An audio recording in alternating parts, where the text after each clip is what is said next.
Hey, John. Is that right? It's episode 69. 69, dude.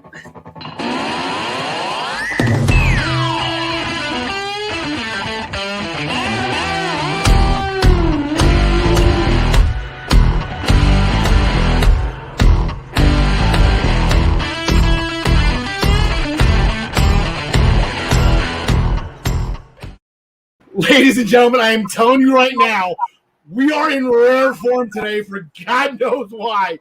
We just do not know. Welcome to episode 69 of the Essential Wrestling Podcast, powered, as always, by the Eastern Observer. You can taste the power. John, might as well get this out of the way early. My wife and I, we actually made, for the occasion, we actually made a sex tape. Want to show everybody. 69. Scotch tape. Anyway. You are classic.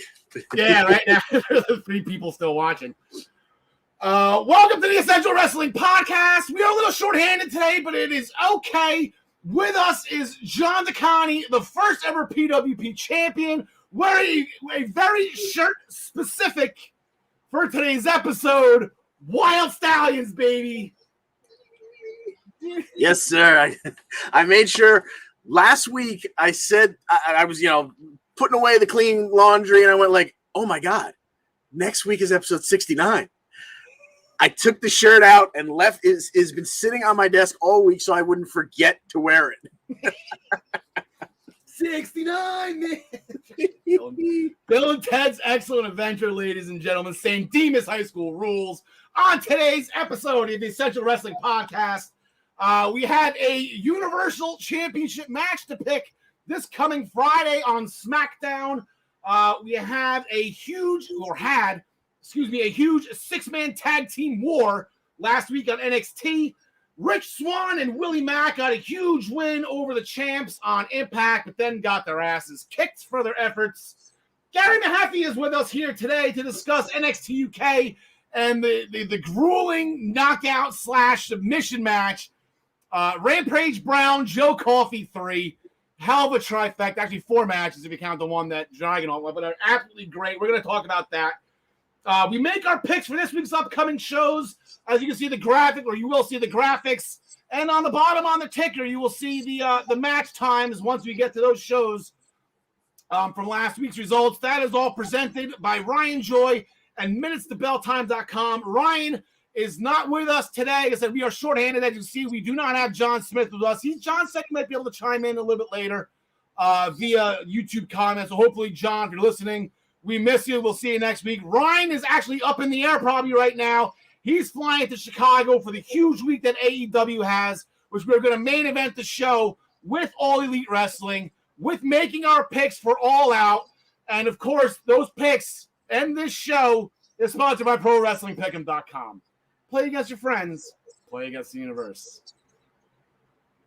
And guys, she'll like it too.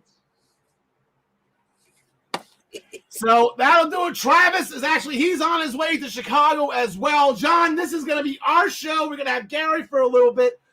We're going to curtain jerk the show with About Last Night on Monday Night Raw. So let me see. We got boom. We not going there. Let me get the match results. It said MinutesToBellTime.com. They do a lot of work. You can see down on the bottom of the screen. We got the match results. The time in parentheses is the time of the match. That's one thing that Ryan likes to do. So you get to see some match. You see right down on the bottom. We're going to probably start off with this. The United States Championship match went over 20 minutes through 2 commercial breaks. And it started with Damian Priest in an in-ring promo to start the show. He decided to go the John Cena route. He wants to be a memorable, honorable United States champion, just like Sheamus was. Sheamus had all of his open challenges. None of them were for the title, but he had open challenges as United States champion. I don't think we can discredit Sheamus for that. So here comes Sheamus. Actually, he wants his title back. He came out. Then Drew McIntyre came out and said, you know what? I've never been United States champion. I want a title match. And then Bobby Lashley's name was spoken early in the match. And then Bobby Lashley and MVP come out. Then, screw it. RK Bro shows up. Long story. There was a mishmash. Words were said. Pierce comes out. 2 title matches booked John DeConnie. And what I thought was a very action-packed Raw last night. And these two matches, especially the U.S. title match, had a lot to do with it.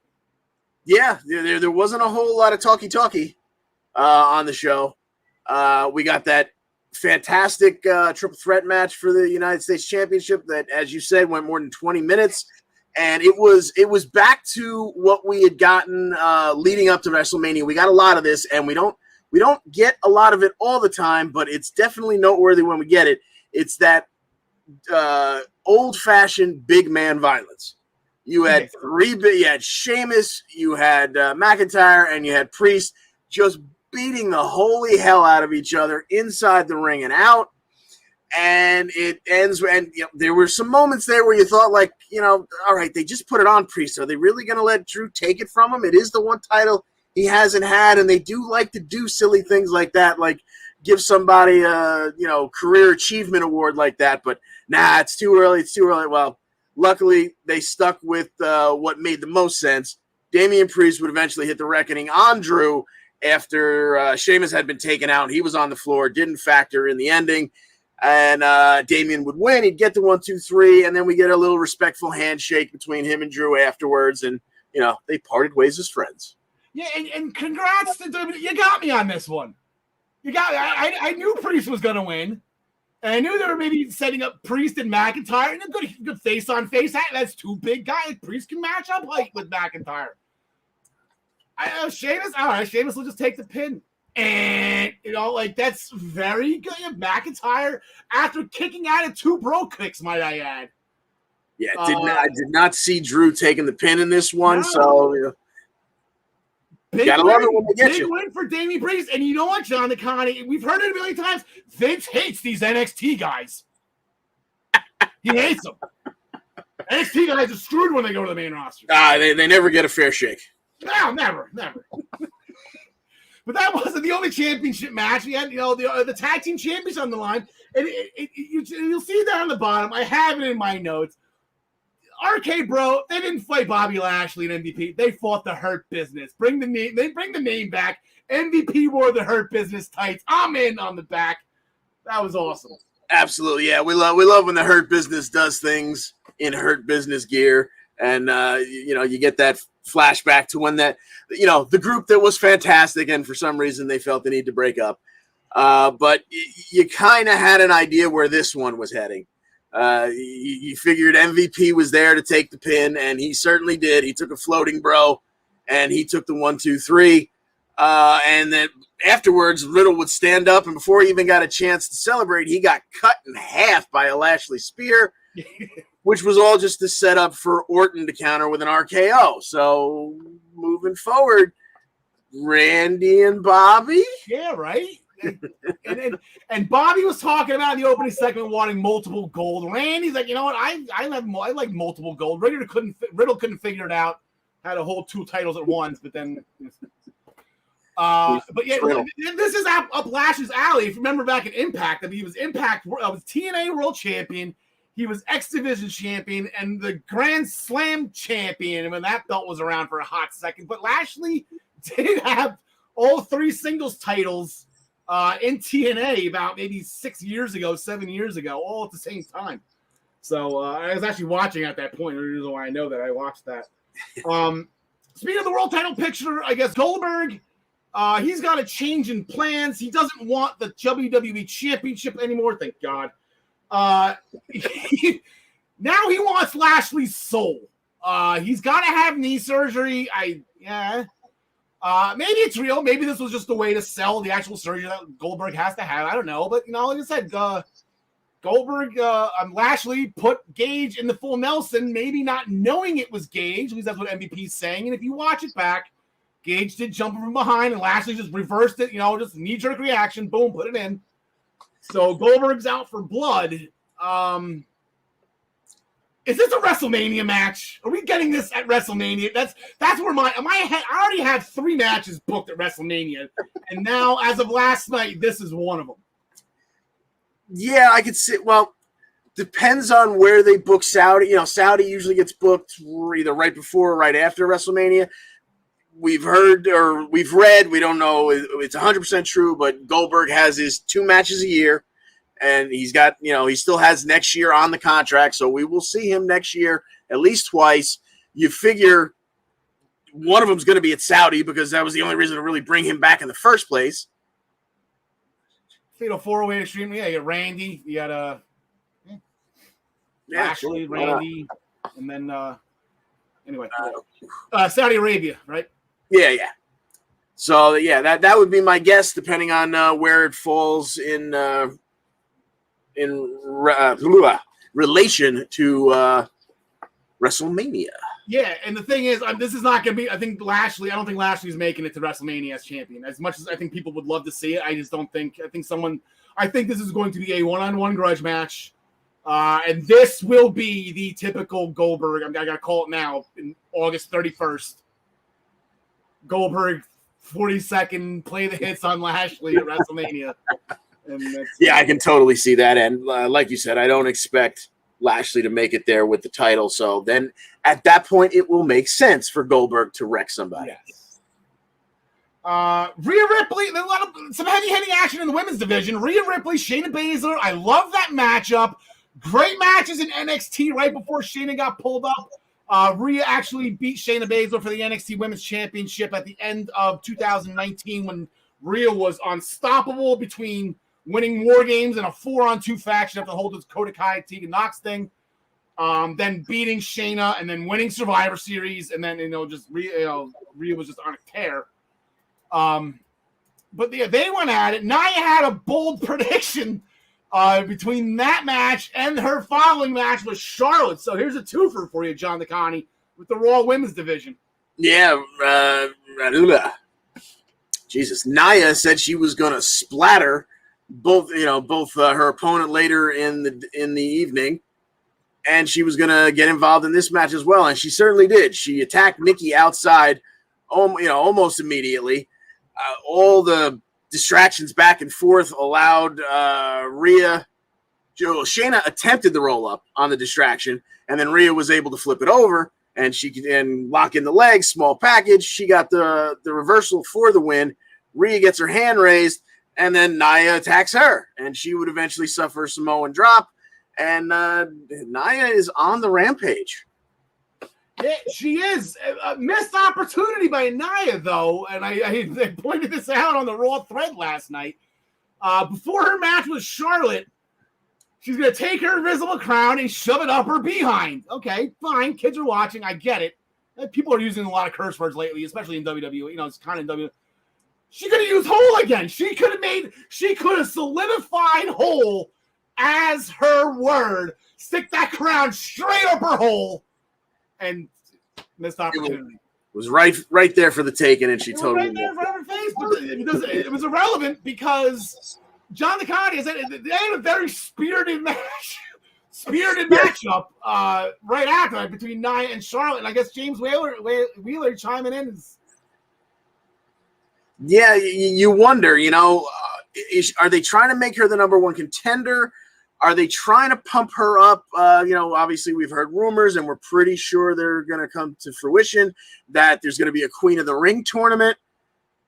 I can't necessarily see Nia winning it, but it would make sense to have a monster heel at least make it to the finals for the face to eventually go over. So they're clearly pumping Nia up for something, and maybe for both. Maybe she gets a shot at Charlotte after what happened last night, and then maybe she does go on to have a nice run in the Queen of the Ring. But as for last night, Nia would face Charlotte in a match that, as Al says, was spirited. A lot of other people would call it zero chemistry or a disaster. Some people call it a brain fart halfway through the match. Some people call it, two people who can't call a match on the fly because clearly they did not discuss this match beforehand. No. But it would end with the two of them slapping the taste out of each other's mouth, and eventually Nia getting her up for somewhere between a one-arm power bomb or a choke slam or a spine buster, whatever it was stiff.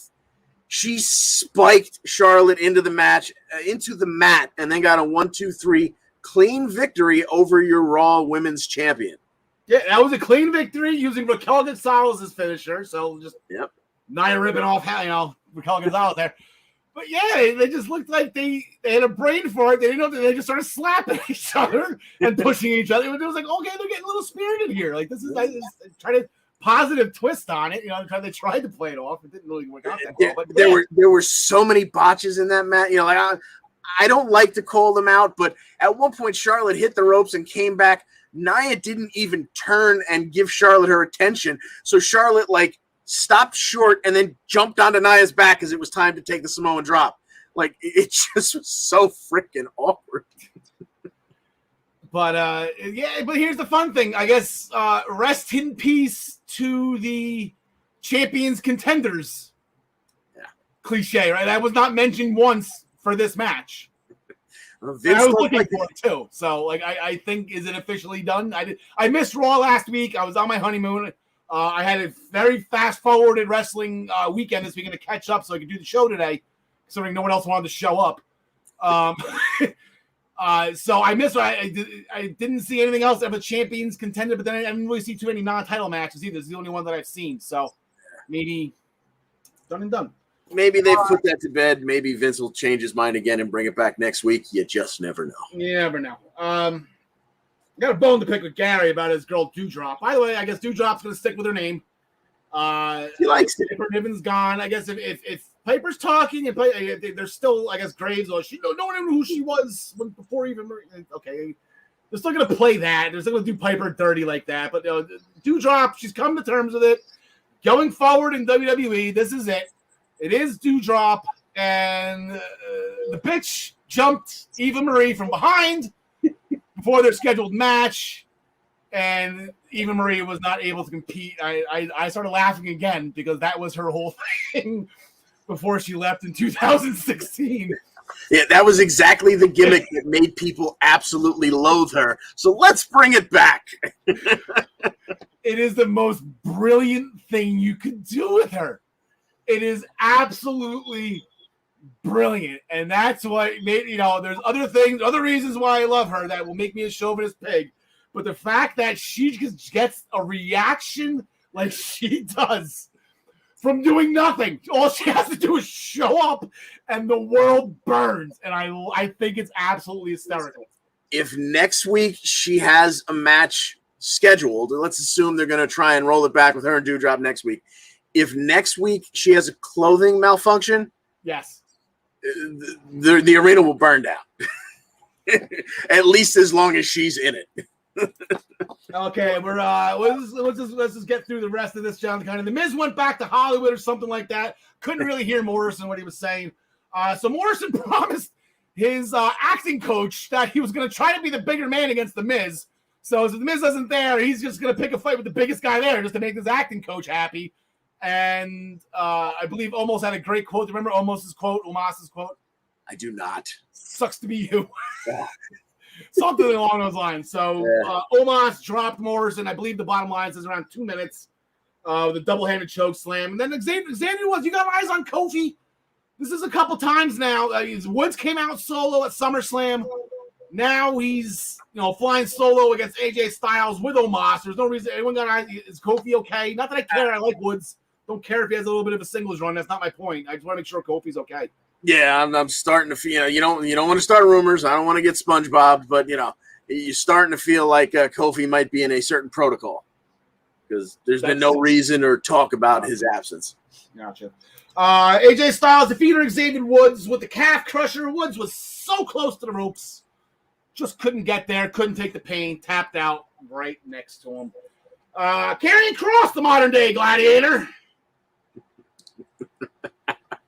The warrior of the wasteland, Lord Humongous. I guess whatever. He's on TV. Whatever. Just deal with it. If I'm him, I'm pissed too. But let's just get through this. They're gonna make a great action figure out of him in that wardrobe. He's gonna have the removable helmet, just like the demolition figures. I mean, come on. Yes. It could be worse. He could be an evil dentist or something, and then have a Hall of Fame career right after. So everyone just needs to relax on the gladiator thing. It's Karrion Kross. He will be okay. He's got the size. He's got the youth. Eventually, he'll have Scarlett. We're good. That's the thing that's got me scratching my head. What are they waiting for to pull the trigger on Scarlett? Yeah. Karrion Kross defeated Humberto Carrillo after Doomsday Saito suplex Saito, followed by the Cross Jacket. The Viking Raiders defeated Ginger Beer. Wait, what? Oh, Jinder and Veer. Sorry, autocorrect on that one. My bad. Jinder and Veer. I'm sorry. After the Viking experience, and Reggie was flipping around at another local area park, avoiding R-Truth and R-Truth's puppy. It's funny. Is this getting old yet? I feel like this is getting old. It's coming real close. I'm starting to feel real bad for Tozawa, but hey, he's still getting a paycheck. I know. I think Tozawa, it could be a million times worth. Tozawa, like you want to put the puppy suit on? Oh yeah, no problem, boss. But no, I'm Reggie flipping around. You're just like, okay, let's get into the ring. Let's do something here.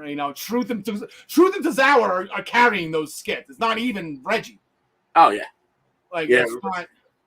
Reggie does a little bit of talking that no one really pays attention to because you're looking over his shoulder in every frame, waiting for Tozawa and R-Truth to show up. And maybe Cross can induct Demolition into Hall of Fame if that ever happens. Yeah, sure. So we're gonna switch from Raw to laying the smacketh down on your Rudy Poo candy ass. Let's get rid of that. We got rid of it. Good.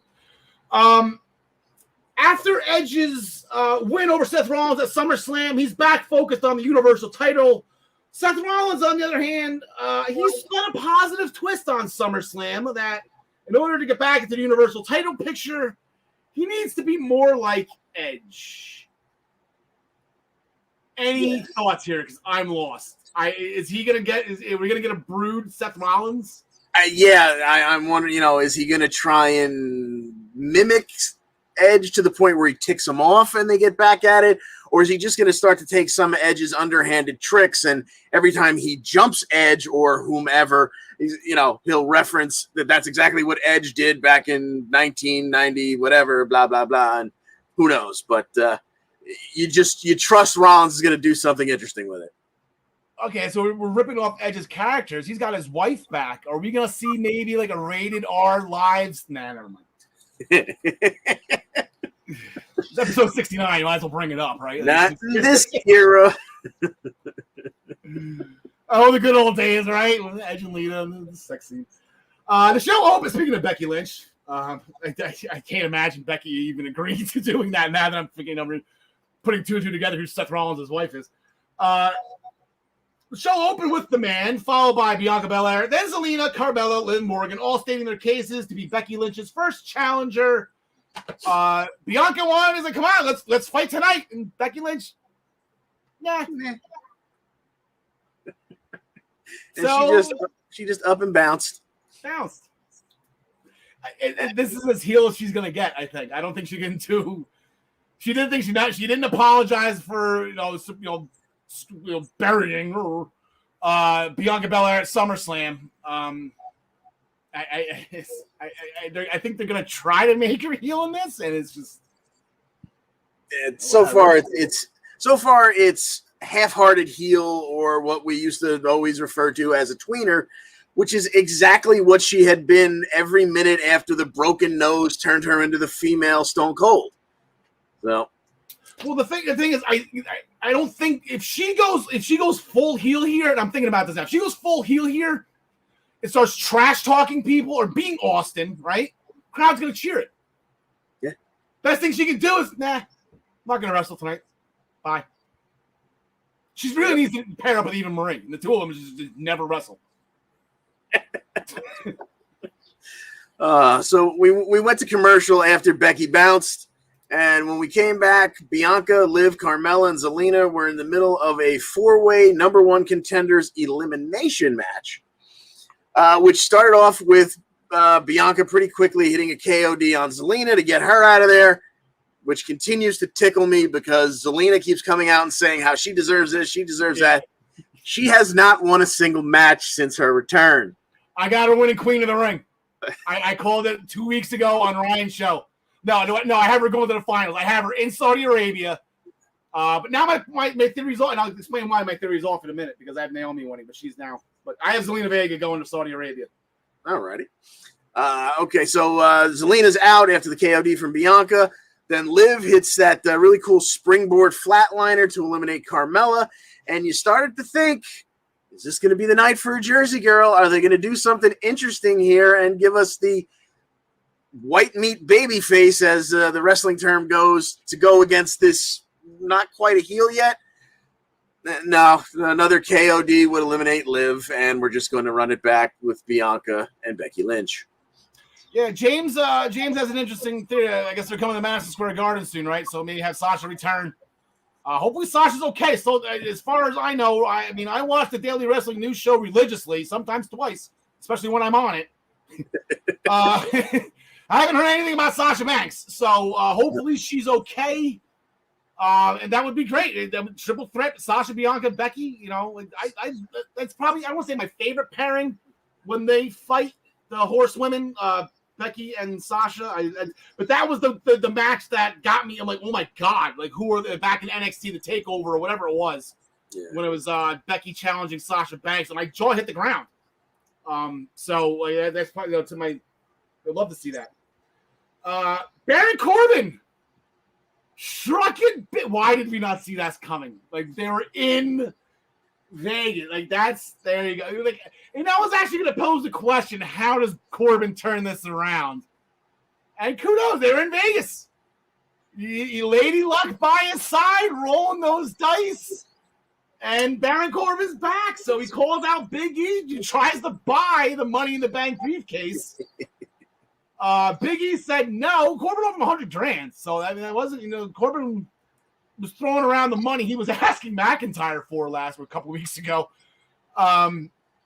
Big E said no. He said he earned that. I wasn't really expecting Big E to sell out like that, but it still didn't take the smile off of Corbin's face. Happy Corbin, right? That's his new name. His name is now Happy Corbin.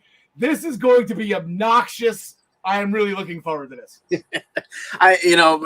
Maybe I'm just a miserable human being, but I was kind of hoping. I had heard that they taped a bunch of little segments in Vegas. I was kind of hoping we would get throughout the show to go on this ride with Corbin, where we saw him making, winning money and making his way back and becoming this guy. And I was kind of hoping at the end of it he would lose it all in one shot, but no. He showed up rocking that nice Bentley with a goofy little hat on and a smile that you just could not swipe off his face, even though he got turned down for the Money in the Bank briefcase. And he bounced as well. He's like, all right, $100,000, no good. All right, I'll see you somewhere down the line. Yeah, he's very Hakuna Matata right now. No worries. And they say money can't buy happiness. Exactly. Shinsuke Nakamura and Rick Boogs, they defeated the Dirty Dogs after a pump handle slam by Boogs. Shout out to the best big man in the history of the company, Test. Test lives on. So good for them. But it's a good win by Boogs. Boogs is starting to wrestle now. Boogs is a wrestler. He's always been. I always reference him in NXT with his encore air guitar routine, which was amazing. I didn't know he could actually play either, but then that's surprising. Yeah, Boogs can wrestle, so he's going in. Ray's cutting the umbilical cord, John DeCon. He says it's time for Dom to fly on his own. Yeah, it's not. Kinda.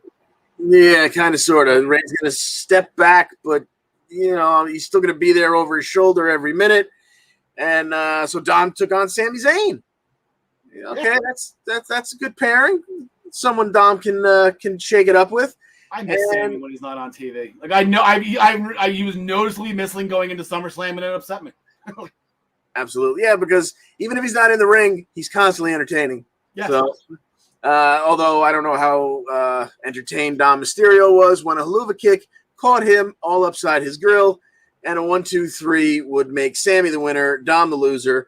And afterwards, Dom, Dad was there to kind of pat him on the shoulder and say things are going to be okay, and Dom wanted no part of it. He went from shucking Dad aside or just rolling out and walking up the ramp without Pop. So, we know it's coming eventually. When are we going to get to it? Yeah, there's really not that. I guess the Extreme Rules, the Saudi, they could. Yeah, it's going to be interesting to see what event they choose to have this payoff, as they call it in the wrestling world. Cesaro defeated Chad Gable via disqualification. I have to again every time Chad Gable's in trouble, Otis just hops in. Otis has done a great change under the tutelage of Chad Gable, but clearly they're not working on patience, because every time Chad is in trouble within 2 minutes and 30 seconds of a match, Otis just goes, screw it, jumps in and beats up whoever his opponent is.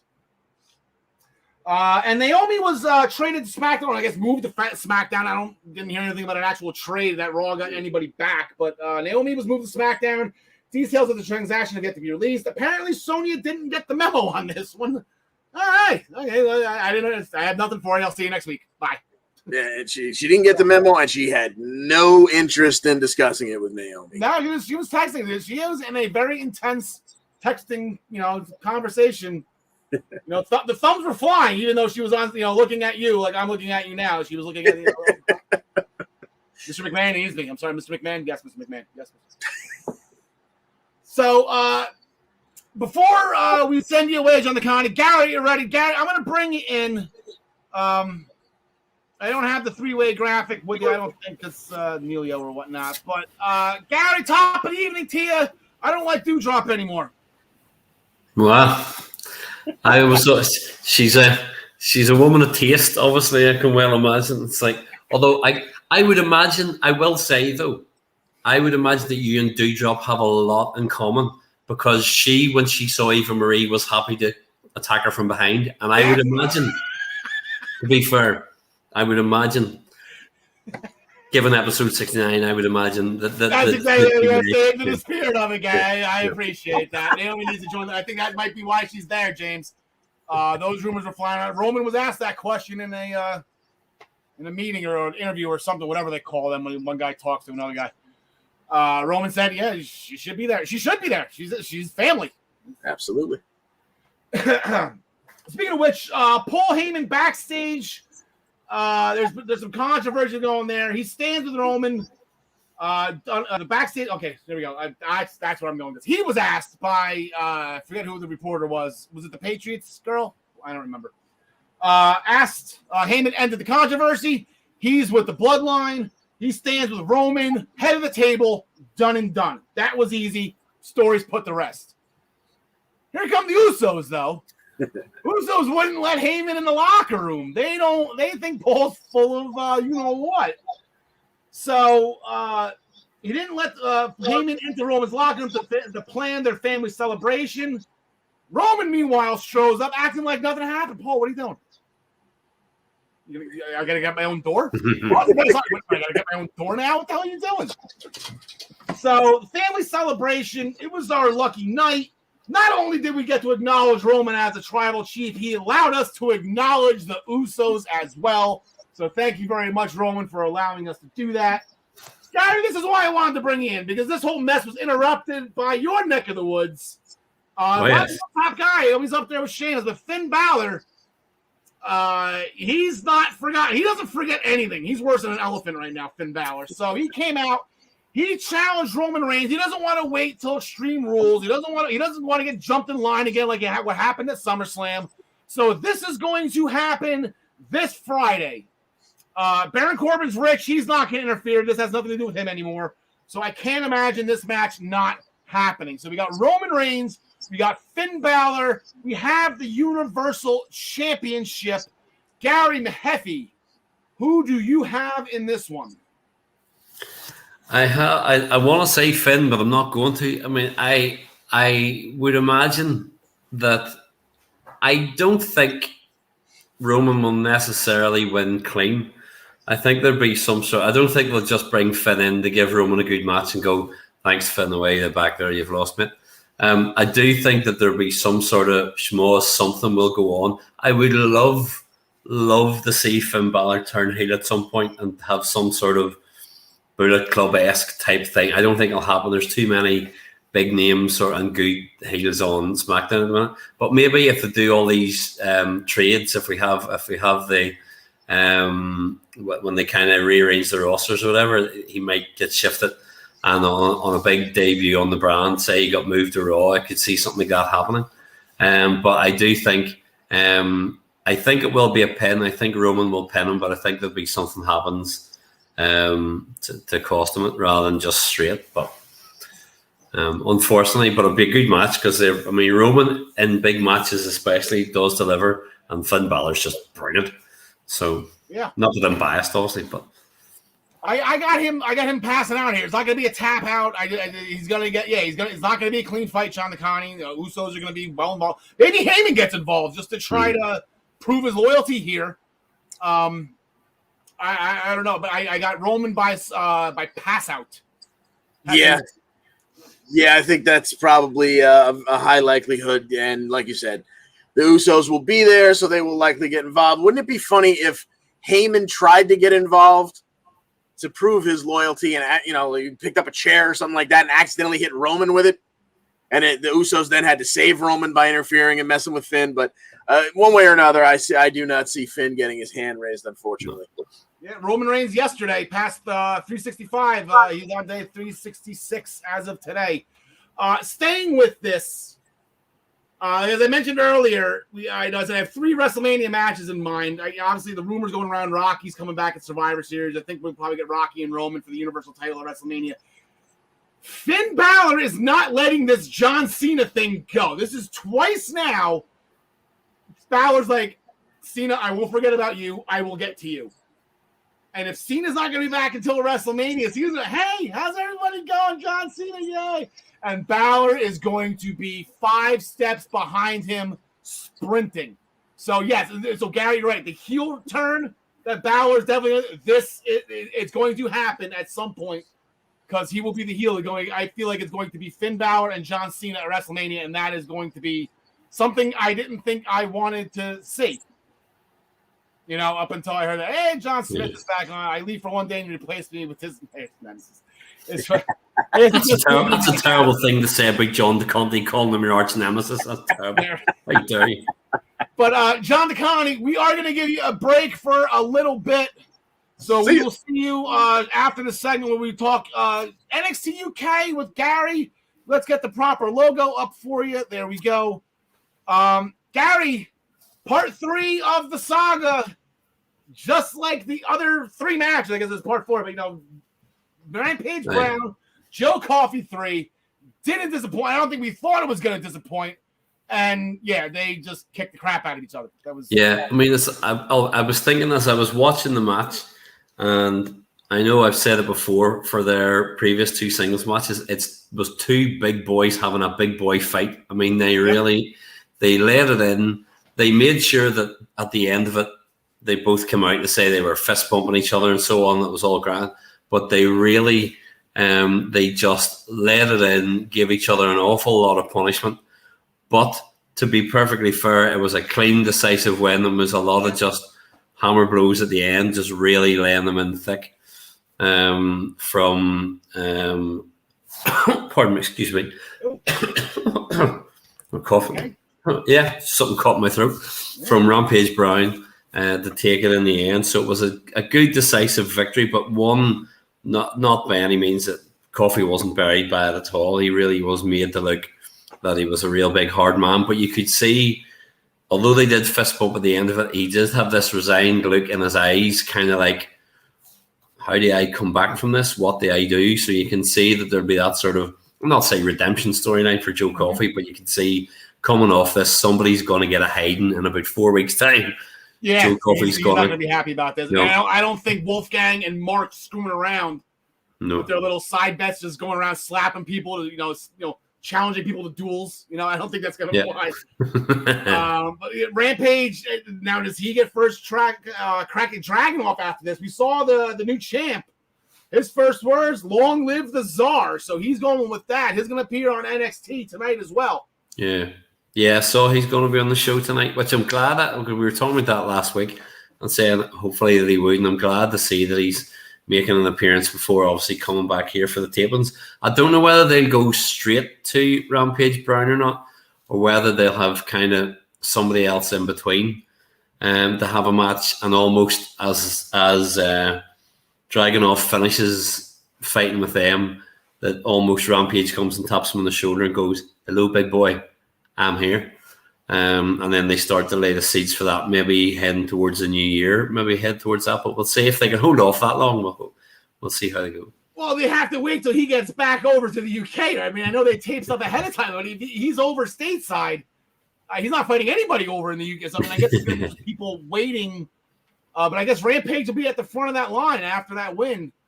In the women's division, she got her ass kicked, Gary. I knew you were smiling the entire time. brutal British strong style. This was everything that you guys are famous for. Effie Valkyrie. I thought Ginny was gonna. The selling, even Ilya Dragunov. I was telling my wife this, before we watched the back of Takeover. Like the guy Dragunov you're gonna watch right now, like you think he's dying every time he gets hit. Like the way he just screams and the look at it. And Ginny does the exact same thing. Like you think she's dead, or being stabbed viciously. So beautiful, hard hitting match. Loved every second of it. Connor's locked in the cage. He was out of the picture. Good job. Yeah, I mean, it really was. I mean, I've seen Aoife have a few matches like that on local independent shows that were kind of hardcore type matches. I knew she could go. I knew she could do it. And I did have that feeling of going, okay, how hard will Jenny go on this? What's going to happen to her? But I will give her due. Fair play to Jenny. It was, both of them were taking bumps. Both of them were taking their licks. I was glad to see Aoife come out. And I think that it'll move her further and further up towards Mako. But definitely it was great to see it, and fair play to them both. They pulled out a really top match, as you said. We had a lot of women's division stuff, so I'm going to keep on rolling with it. Isla Dawn has a little bit of a collection going. A watch from Amelia McKenzie. I still don't get that. I missed that. I don't know if they go back and find out what the watch deal was with. Maybe we'll find out eventually. Maybe that's just an Easter egg, as they say in the Marvel world, or any world. To find out what that was. But she got a strand of hair from Danny Luna as well. Not sure what the end result is going to be with this. Maybe she's going to get something from each wrestler to form a super wrestler with everybody's powers combined, and she's going to be the one that beats Miko Satomura. It'll be like the evil Nikki Ash. It'll come out of it. Yes, exactly. Amal tried to get Miko Satomura for a rematch. Speaking of Amelia McKenzie, she was right there in the way. This match was not signed. Maybe in like 2 weeks, we'll get this Amal and Amelia McKenzie. So we'll talk about that then. The match that we are going to get next week, we have Nina Samuels, who went to Sid Scala, saying NXT needs more Nina. That's a fair statement. And she wants to right the wrong from a few weeks back with her loss to Amal. So she's going to get Blair Davenport. She wasn't too happy about that. I was kind of like, yeah, that sucks. Yeah, screaming outside the door. For Monday. Yeah, that's It's like stepping up, going, look how good I am. I'll take on anybody. All right, her. Okay, right, okay. But what I actually really like about that is not as if he said, okay, we'll give you Mako, and she goes, oh no, you've given me the champion. Oh no, that's terrible. She's so tough. By giving him Blair Davenport, it's almost a nod towards going, okay, we all know that's Bea Priestley, and we all know how good she is. For Nina to go, oh no, but I don't really want her. She's nearly too good. And you go, great. It's building Blair Davenport up to go, okay, this girl is good. This is the direction we're heading. And so, again, laying all those things in, whether it's Amelia McKenzie and Mako way down the line, whether it's, that Blair Davenport and Mako way down the line as well. So they're sort of starting to layer all these things up. We've said that before about NXT UK, particularly for the women's side. They really do kind of go, okay, let's build you up, give you your time. The same with Amal.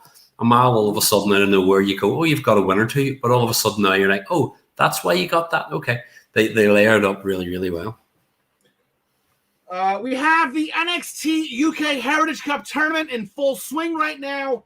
Kenny Williams defeated Oliver Carter 2-1 in the fourth round. It took 4 rounds for Kenny Williams to get it done. Stainless steel water bottle to the head to get to the deciding fall. Which made a great sound. Noam Dar in the semifinals in a couple weeks. We have Nathan Frazier and Tio Man this Thursday. This will be the third match in the first round. The winner of this match will get the winner of the Wolfgang and Sam Gradwell match probably in a week and a half from now, 10 days from now. So Nathan Frazier, Tealman, I am intrigued in this. These are two guys. Again, Tealman on a bit of a roll. He's sitting at the head of his own table. His right. He's forming a small stable. He's saying more guys are going to be coming into his family eventually. We haven't seen any yet, other than Rohan Raja, but it seems like it's building to something more. Yeah. But we're kind of waiting for Nathan Frazier to get off the ground here, Garrett. When is it going to be his time? He can take losses. He can take losses. How many losses can a guy take before he turns into Jack Stars here? See, that's the thing. I mean, I think Nathan Fraser's amazing. I really do. And obviously, he had so many companies looking for him whenever he signed here. But yeah, way back in the first round? It was the very first match. I can't remember if it was in the Noam Dar match.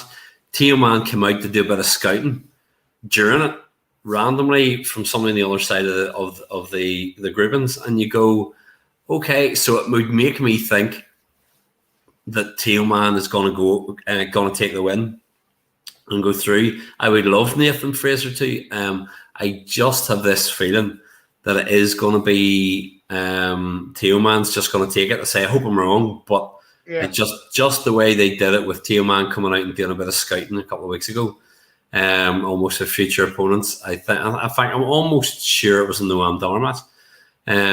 Whether that's where they're going towards the finals or whatever, I don't know, but. I would say Tealman's gonna go over. So I'm gonna take Nathan Frazier just because if not now, let's go. Let's go. Come on, let's go. Let's get something going. I like a Nathan Frazier Wolfgang fight. That'd be fun. Even Nathan Frazier, Sam Gradbo. I like those matchups better than Tealman. I thought that's bad with Tealman, but I think it'd be better for Nathan Frazier to have those matches with those two guys specifically. I mean, it was saying to John before we started, it's like when Tealman came in, as a character, has been amazing. In ring yet, as you say, hasn't kind of done it for me just quite yet. And I would love it to be Nathan Fraser going over, as you say. He does deserve to have his time, but we'll see how it goes. Gary, before we let you go, you can't stay up late with us. We were begging you to stay on and make your picks for All Out, hang out with me and John the Con.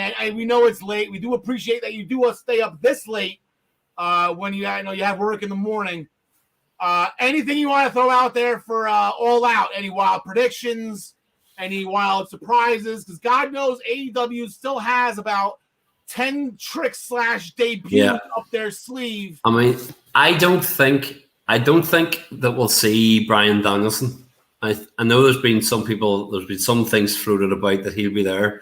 I think what they'll do with him is similar to what they did with Punk, that there were people dropping hints on TV about best in the world and all that sort of thing. Yeah. I could see things being dropped on TV, people starting to talk about dragons or American dragons and this kind of thing to kind of drop little things in. It wouldn't surprise me to see maybe somebody like Bray turn up. To be honest about it, if I'm thinking, I think his non-compete's up as well. The wouldn't surprise me to see maybe somebody like him there. I would not have gone if I was going to do I know you were talking earlier when we were talking about the Chris Jericho MJF match, and I would not have booked them to lose the first match so quickly and then said, and like the fifth labor, to then say, oh yeah, I'll put my career on the line, because now it's the one I have picked Jericho to win that. Okay, I did all my picks earlier on. I have picked Jericho to win it, but it's the one where I could see them just going the other way if they were going to put a surprising result out of the bag. Say he's going off for a few months to tour with Fozzy or do something, or if he just wants to rest, or if he wants to commentate on something. Yeah. I could see them putting an absolute shocker out, and if they wanted to get the really like I was thinking back to when the Undertaker lost against Lesnar, that guy in the front row whose eyes were popping out of his head, right? Yeah, it's going to be one of those moments. Yeah, if they want to do something like that, to me, having MJF go over and having everybody almost sing Jericho to the back by singing Judas as he leaves, to wave him goodbye, and you go, oh, okay. I could see maybe something. That's the one I think, although I say I have picked Jericho, but it's the one where if they're going to do something different, they'll do that. I mean, I've got Kenny Omega winning. I don't think Christian will take this title by any stretch, but The Jericho match. I had to cut you. Time for you to go, guys. I got my shirt on. We're going Christian Cage, baby. We're doing it. I'm a big fan. I mean, I'm a big Christian Cage fan, but no, I'm sorry. He's had his moment in the sun. He can go back to the Impact Zone and go, I'm your champion. But I just can't see him taking it. Although there are some ones that we all know what's going to happen. We know fine rightly, as we say, we know Paul White and QT is going to just be Paul White going in and being the new 911 and effectively just choke slamming him and putting his foot in his chest and going 1, 2, 3 as the crowd cheer along. I would be shocked if it's anything else. But as I say, Jericho's the one where maybe something could happen, but we'll see how it goes. But okay. Sounds good, Garrett. Thank you again for staying up with us late night tonight. We appreciate it. Enjoy NXT UK on Thursday. Enjoy All Out. Look for Ryan in the crowd. I think he's going to be having a picture of shirtless Gary as his sign. Hey, so look for Ryan and Travis. You'll know, because if he does, there'll just be women crowding towards it. That's the thing. Maggie May is going to be having this. Maggie May made the sign. She's going to be there holding up shirtless Gary, and it's Ryan and Travis. It's different. Gary, thanks a lot, buddy. I'll see you next week. So we're going to bring back in John DeConnie. John, hope you said hello to your loved ones, took some groceries. Is that joke getting old yet? I just feel like I owe it to Gorilla Monsoon to say that every time I bring you guys back in. Yeah, it still makes me giggle, so keep rolling. Going from smooth transition from the overseas NXT UK to the stateside version, we do have a comment. I was going to find it from James earlier. Thoughts on Vince's new Nickelodeon-esque NXT, and I believe we're not there just yet. I guess I saw the promo on. I came back and I didn't know what it was when I saw the tweet. What the hell is this? Like, this can't be their new logo, right? It can't be. No, it can't be, man. No, seriously, it's cool. Like, is that 70s Mike Awesome coming back? That was my first thing. Like, okay, like what's going on here? And then I saw the commercial. I was on Monday with Ryan. He's like, now it's real. They ran a commercial on SmackDown. I'm like, okay, I missed that. And then I saw it last night on Raw. I'm just like, damn it. It's going to take some getting used to. But, that's why the shows are taped the next couple of weeks. That's why Index's wedding, I'll get to this in a second, is the day that it is, because that will be the live. That will be the first show of this new era of NXT that we are entering. Maybe get new titles. I think you have to get new titles if considering your world and women's title essentially are the present logo, if you're going to redo the logo, I guess you got to at least redo those two titles. Yeah. So we had a 6-man tag team main event. Legado del Fantasma, they defeated Hit Row after the emergence of Elektra Lopez. And my question for you, John DeConnie, okay? Yeah, Elektra Lopez, if we remember about 2 months ago, she was Frankie Milne's second victim, I want to say. And it sounded familiar. Yeah. And that evening I remember saying to myself, I hope we get to see more of her in the coming months, but I had totally forgotten about her. And I had made a comment in the conversation threads on Minutes of Bell Time that B-Fab has been the difference maker here. Legado needs to find themselves a lady to take her out. And that's exactly what Miss Lopez did. Yes. She took B-Fab out with the same lead pipe I imagine that B-Fab had used the week before. And that would allow Santos to roll Swerve up with a handful of tights and Legados to go over Hit Row. And then they would pose at the top of the ramp, very proud of the new addition to their familia. Yeah, I can't even sing the I can't sing it. Terrible, right? So now there's going to be in 4-on-4 at some point. We're going to have maybe some 1-on-1 with B-Fab. We haven't seen B-Fab in the ring yet. Yeah, I feel like she went off a couple matches here and there to build herself up before she joined Hit Row, or even during Hit Row. I think the only thing we saw her do was dribble a basketball for $1,000 that she took from Cameron Grimes. Yeah, got rich. To be continued, that's gonna be fun. This feud's getting good. This feud is getting real good. I like it. Our new NXT champion, Samoa Joe, in-ring promos, not looking to celebrate, but looking to see who's going to step up first in the land of savages. God damn, he's so good on the microphone. No surprise, it was Pete Dunne, who's been after the NXT title for quite some time now, but also LA Knight, followed by Kyle O'Reilly, who was attacked by Ridge Holland, and then Dunne tried to attack Samoa Joe, but then he was dumped by Ciampa, and then Knight was the one that actually got to Samoa Joe. He got that bleep show. And now we got a bleep show. The land of savages that Samoa Joe is talking about is in full effect. Any thoughts on who's getting the first crack here? I think it would be a shame if it wasn't done for the simple fact that, okay, once again, rumor mill, but supposedly his contract is coming up. Yeah. And if he's looking himself in the mirror, he knows he's not what WWE is looking for. I mean, as much as he has put on some amazing matches, a lot of that locker room in NXT that's put on amazing matches knows that their time is coming to an end for the undersized guys. So I would hope Dunne gets that first shot and maybe even takes it off. I don't know what the plan is for Joe. If he's legitimately back full time, is he eventually going to go back up to a main roster? Is he going to go back to being, not bodyguard, but muscle for Regal? I don't know what the plan is, but I hope it's done first. Was this the original plan, you think? Was it Joe supposed to be Cross, or was this just like Vince is like, get the belt off him, I need him? I got a helmet that needs to be worn. That sounds like, it sounds like that. I have a helmet, damn it. It's good bleep. Yeah, it's good. The show opened with an in-ring promo with Cameron Grimes and Ted DiBiase, and Cameron's question for Ted was, where does Grimes go from here? As I was supposed to go cue John Smith in my notes. So, John, you want to do it? We'll do it together. And then later in the night, Cameron decides to give the belt back. Everything's over. Cameron gave the belt back to DiBiase. DiBiase one last, swerve on Grimes. Gave him a bogus belt back. With a smile, I was damn you, Ted DiBiase. So that was a perfect bow. Yeah.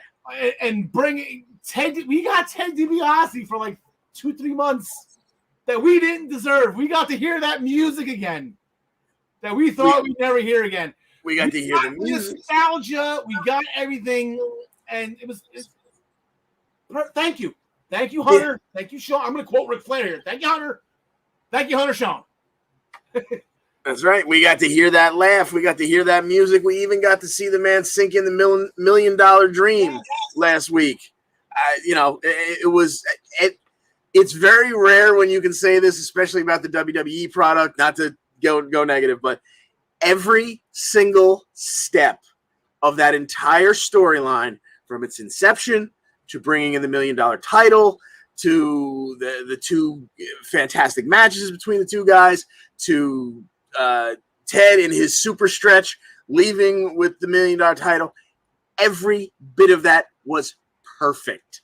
There was, if you found something to bitch about anywhere in that storyline, turn your TV off, stop watching wrestling. That was perfection. They're too small, they're too old. And here's the fun part. And they're too Impact. You have a former Impact X Division champion and a former Impact World champion. Impact is all over, sprinkled everywhere in WWE. And the guys are shining. And Eli Drake and Trevor Lee absolutely shine when given the platform. I mean, I knew LA Knight would, but yeah, that was absolutely perfect. The breakout tournament came to a close, John Connie. You got something to say about this one? Yeah, last week when we were making the picks, I had avoided the spoilers. I had put in my best effort to avoid the spoilers, so I didn't know what was going to happen here. But I actually said on the show, because we're all going back and forth with Vince hates NXT and this, that, and the other thing, it seemed like Odyssey Jones was the clear winner, and I picked Odyssey Jones, but I did put in the little caveat of, wouldn't it be a pisser if in a final FU before the rebranding of NXT, they made the little guy, or littler guy, go over the big guy, and I'll be damned, that's exactly what happened. We had Carmelo Hayes hit that top buckle leg drop bulldog. Of course, it's going to be a star. Yes, I do believe. I was up there for a while. I believe that is correct. But he hit that move, which let's shorten it and just call it the Sicilian slice, like we should. But he realized that was not enough, so he went for it again and missed. Then Odyssey Jones would hit the ropes and deliver a quick big splash. And he rolled into a cocky cover with his back against Carmelo and one hand in the air like he was already counting on his championship. And Carmelo rolled him over crucifix style, stacked the big man up like a turtle on his back. He had nowhere to go. 1, 2, 3, and Carmelo Hayes is your breakout tournament winner. Yeah, and now he owns a contract to challenge any champion that he chooses. And Carmelo Hayes is not shy about challenging people because he accepted Kushida's open challenge for the Cruiserweight title, and he had the balls to challenge Adam Cole when, Cole was looking to take a night off, and, Carmelo Hayes fighting him. You. So, yeah, Carmelo Hayes is already established. He's got no bones about this, whether he challenges Swerve or Joe. I think both those matches will be fantastic. I want to say it's going to be Joe, as suicidal as I think that's going to be for him. I just don't think he's going to stick his nose in between Legado and Hit Row. Yeah, he doesn't really fit in that storyline. It's actually more likely to me at least, for him to say, you know what, I had one shot at the Cruiserweight title, I want another because I think I can really beat Kushida. Yeah. So I kind of, yeah, exactly, or Roddy. So I could see that happening, but you're right. It would almost be a waste if he didn't go after Joe and rightfully take his pummeling. Yeah, the crucifix pin, it was a version of the Raw Roll. The Raw Roll-Up takes many, many versions, many faces. That was, John Smith is correct. That was a version of the Raw Roll-Up. So he belongs. He's got it. He's got that in his back pocket. He's got star written all over him. Raquel Gonzalez backstage interview was interrupted by Frankie Monet, who doesn't want to wait in line. So Frankie is now on the championship radar, as well as Kaylee Ray, who we saw interrupt. She came out. She made her NXT stateside debut or re-debut. We saw her a couple of years ago in War Games. Yeah. She defeated In Action with a gory bomb, so she's going to be on her winning ways. And Casey and Kaden, they have to get their tag team championship match soon, right? They're dropping everyone. Oh yeah. Now that includes Gigi Dolan and JC Jane, even though now they're going to be on a rose-covered train, I guess. Yeah. That's the weird thing is, you would think Casey and Kaden would stick it to the rookies, if you will. Then Gigi and JC came out, and correct me if I'm wrong, I'm pretty sure they came out to Marilyn Manson's Sweet Dreams. That I didn't check. And, it was close enough for somebody to get sued if that wasn't the original version. So that made me think, did they put money, put money into these guys by getting them a song for their intro? Maybe they were going to take this one. But no, it was Casey and Kaden hitting that combo 450 splash and neck breaker on JC Jane. Casey would make the cover, and then they rolled out and got right in, not in the faces of, but they went right to the announce desk so they could be overheard on the microphone saying, "We want our tag title match." Yep. And it's got to be right down the road somewhere soon. Yeah, and then I haven't really seen any update. I said last week I didn't see any type of fun comical thing with Io and Zoe, so I don't know, maybe they took the week off. I have no idea. Yeah. But Mandy Rose was backstage with a dejected Jane, JC Jane, and Gigi Dolan. Told them to come with her and never look back. And so they did. I guess I would do the same thing. But they hesitated, but they eventually went with Mandy. So, speaking of inaction, Boa.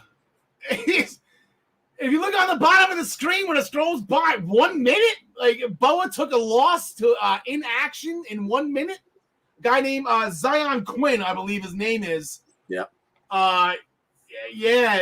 Mei Ying she lost Xia Li. Now, Boa, his second match from the breakout tournament 2 years ago, and he's on the losing ways, beating guys we've never heard of. Boa's in trouble, I think. Yeah, well, it's never a good start when an ominous figure who's there to, mentor these underlings. She's the distraction that causes her own charge to lose. So she was busy distracting her own guy, and that's when Boa, got the flying forearm to the mush. All right, so we're gonna pick some matches here, John. Let's get into the swing and things. All right, this tonight actually. Whoa, well, that's the wrong company. Behind the scenes at the Diamond Mine training facility, we see Roddy instructing the Creed brothers. As Malcolm Bivens tells us, Roddy will have another open challenge to send a message to Kushida. That match, I guess, considering the last message sent via the open challenge, didn't work out too well when Roddy lost to who did he lose to? Roddy lost the last time. Dragunov. Yeah, it was Dragunov. So this time it's not going to be a surprise. Iki Manjiro, who was in this year's breakout tournament, he accepted. Iki Manjiro, from what I've seen, I think he's 0 for NXT. And I kind of want to say he's been doing 0 for 205 Live as well. So that doesn't make this a very difficult pick. I think I'm going to go with Roderick Strong. I think at some point in time we get a little hockey fight if Ikiman hasn't gone away from the Blazer gimmick. I think Roddy will pull that up over his head, throw a couple knees in there, a couple punches, and eventually Roddy will get the win. I had the same thing. I have no reason for Roddy to lose, especially when he's got a championship match booked, guaranteed coming up. And he said a lot of us, before we realized that match was being canceled, a lot of us had Roddy. So I don't know if my mouse died. Oh, he moved my mouse. Oh, there it goes. Yay. Behind this, that's to say, I already did that one. All right, so Duke Hudson stepped up to Kyle O'Reilly in the back, took a smack for doing so. Then they had to be pulled apart for brawling. Now, Kyle O'Reilly was, I guess, holding his rib. He's still hurt from his fight with Adam Cole, but then he got into the scrum at the beginning of the show with everybody that was in that whole Samoa Joe thing. But all right, so we have, we're 2 matches in on the show. We got 2 guys from the breakout tournament in matches here. So here comes Duke Hudson. Yeah, I think O'Reilly's still favoring the ribs, and Hudson's finisher is the Wasteland or the Winds of Change that was taught to him by Mr. Bad News. So I would not be surprised. I'm gonna go with Duke Hudson. I wouldn't be surprised here to see him take a win over Kyle. O'Reilly's banged up. I don't think they. Dude, Kyle's gonna go for the world title. Are they gonna do him dirty like this, losing to freaking Brendan Dink? Duke Hudson, a guy that didn't even make it to the final of the. I don't know. O'Reilly he's going to be really, really hurt if he's losing this match, and they really have to sell that. Maybe you have Hudson have him kick his ass in a minute. You have Hudson jumping beforehand. Maybe hit him with an illegal object in the ribs or something like that, and then Riley doesn't look bad taking the pin. Yep. Last week, Rick Holland defeated Timothy Thatcher. After a side Michinoku driver, post-match, Holland made a move on Ciampa, who was checking on the injured Timothy Thatcher. So Ciampa came up swinging, eventually attacked by Lorcan and a returning Danny Burch. They are in full. They need a team name, but Team McAfee or the Kings of Wrestling, I think they were once called way back when with Pat McAfee. They are in full force. Thatcher out indefinitely after taking a baton to the throat. So now Ciampa, as we said earlier, he came and he was jumping Pete Dunne. Ciampa's just all over this 4-man faction, but he's got to fight by himself because apparently Thatcher's out for quite some time. So we got potentially a 4-on-1 here, John Connie, and a 1-on-1. Yeah, and for that reason, now granted, I don't think Rich Holland's going to lose for a little while anyway. But the fact that Champ is going to have to put up with Borkin and Lurch at ringside also does not, it doesn't do him any favors. So give me Holland going over in this one. You got to keep this in mind. And when you said it last week too, they never lost the tag team championships. So we're going to have hopefully some point soon, a quick title rematch. Get them with MSK because MSK is not doing anything right now. Get them paired up with. See, I'm so used to saying Lorcan and Birch or Borkin and Lurch because of John Smith, and I just said it right, and I thought I said it wrong. Only Lorcan and Danny Burch. They never lost the tag titles. Actually, the last time we saw them in a match, Danny Burch got injured, and Oney Lorcan defeated Karrion Kross and Finn Balor by himself. So a very reputable tag team, probably looking to get their gold back. The wedding date for Indy Hartwell and Dexter Lumis, quote-unquote index, will be for September 14th, which is where we get the new That 70s Show tie-dye graphic logo, probably the whole scene. The reason why everything's taped now, we're making the assumption that they're changing the Capital Wrestling Center into whatever the new branding is. I'm assuming there's going to be like veggie burritos sold, and I'm assuming there's going to be a lot of smoke in the atmosphere. Who knows what these hippies are going to be doing at the new NXT? But that will debut on September 14th, and the wedding will be on that episode. So it's going to be a bleep show. I don't think they're going to let wrestling weddings. They usually tend to not to disappoint. But Gargano he pleaded with William Regal to. Oh, what did you do to yourself, Al? You kicked yourself out of the room. You were going over Gargano in Regal's office trying to get the Index wedding canceled. LA Knight would interrupt. He wants his shot at Samoa Joe. Sorry, I don't know. I heard you say, finish your thought. I heard you say Samoa Joe. I'm sorry. Yeah, I was just trying to continue yours. That Gargano was in Regal's office trying to get the Index wedding canceled. LA Knight interrupted, wanting a shot at Samoa Joe. Those two would have some words back and forth. Regal would throw both of them out, but it leads to Papa Johnny and LA Knight this week in singles action. And I can't go against Papa Johnny. Give me Gargano in this one. The fact that he didn't knock. He didn't knock. How many times Gargano got in trouble for just barging in there without knocking? And LA, he didn't knock. I am gonna cry legitimate tears the day that Johnny Gargano is done in NXT. Yeah, like he was arguing. You mentioned that he was arguing with Regal over the pronunciation of banana. Two bananas, don't you? Every week from Johnny Gargano. So, I'm not gonna. Yeah, it's LA. The thing is, LA Knight he's going to be in the world title picture. I'll give him the advantage in this one, but Johnny should be able to out-wrestle LA Knight and get the win. But the fact that LA Knight did such a great job, I think there's going to be a takeover. I think the next takeover might be Samoa Joe and LA Knight. Oh wow! I think Knight's earned that. I think Knight he doesn't shut the hell up. He's got the mouth for it. Yeah, he's gotten better over the years in wrestling. From what I've seen, he's gotten a lot better. Absolutely, and yeah, exactly. We know who's right at the top of the card there. Joe's got the title. Gargano's circling. Pete Dunne's circling. LA Knight's circling. Kyle O'Reilly is circling. Is there a bad match if you throw any? No. You throw those names in a hat, pull two out. Is there a bad match there? I don't think so. Not at all. So that will do it for NXT. We're gonna switch gears, John Connie. We got a ton of matches to pick for AEW. Let's just do a real quick fast forward. John Smith, he's very interested in seeing Gargano and Knight tonight. Or as Wheeler, I'm sorry, that was John Smith. Do a quick fast forward of Impact. We'll pick the matches, kind of shotgun style. Let me get the right banner up there. It took time to make it. I might as well show it. There we go. Rich Swann and Willie Mack, they defeated the Good Brothers when Swann used the Raw. The Raw is still strong in Rich Swann. I love it. Not to mention Carl Anderson still can't kick out of it. The Raw is still strong. And on Carl Anderson, Swann and Mack got their asses kicked post-match for their efforts. Chris Sabin, shocking win. He's getting some singles wins, this time over Sami Callihan with the cradle shock. Moose came in. He took a bat. He was going to do the orbital thing that Sami did. He's going to do that on the Sami. Eddie Edwards came for the save.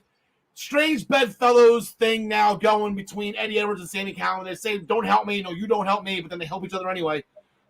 Future tag team champions, I'm assuming. They're going to be the assholes. Oh, I'm sorry. They're going to be the guys that beat the Good Brothers. So I'm assuming this is how that's going to work out. Makes perfect sense, doesn't it? Yes. Gary Mahaffey's Chris Bay, favorite wrestler, Chris Bay. He defeated David Finlay with the Raw roll. Two Raw roll-ups, but Chris Bay with the feet on the ropes. So good job by him cheating. Hashtag Finesse Club. He's Bullet Club, so he's got to cheat. There you go. Exactly. In other match, or other segments, Mickie James came out to promote the NWA Empower and the Knockouts title match where Deonna Purrazzo successfully defeated Melina. I called it in my notes here, and then it just happened at NWA 73 over the weekend.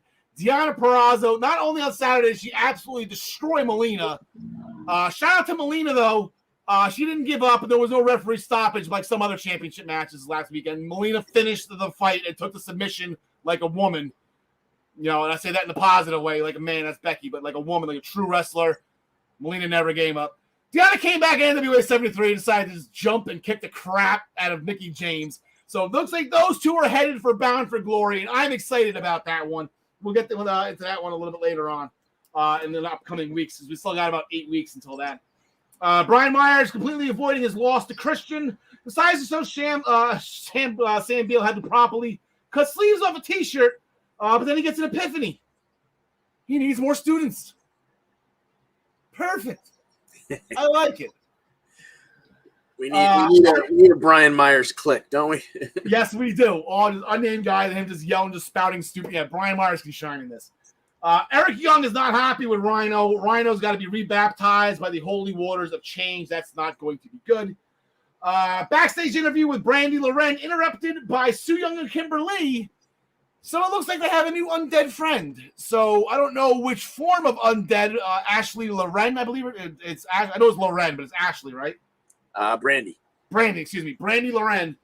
We have an undead bride. We have an undead ballerina. I don't know what form Brandy Loren is going to take. But so to be continued on that one for Thursday. And then TJP returned on BTI. And he was kind of a D-hole to Petey Williams after Petey saved him from a immaculate attack. So interesting matchup. I really like TJP and Petey Williams as a pairing. That is going to be pretty insane. Going into Thursday night, here are some of the matches we got. The Influence, they defeated Taylor Wilde last week in a 3-on-1 handicap match after Tennille hit the spotlight kick.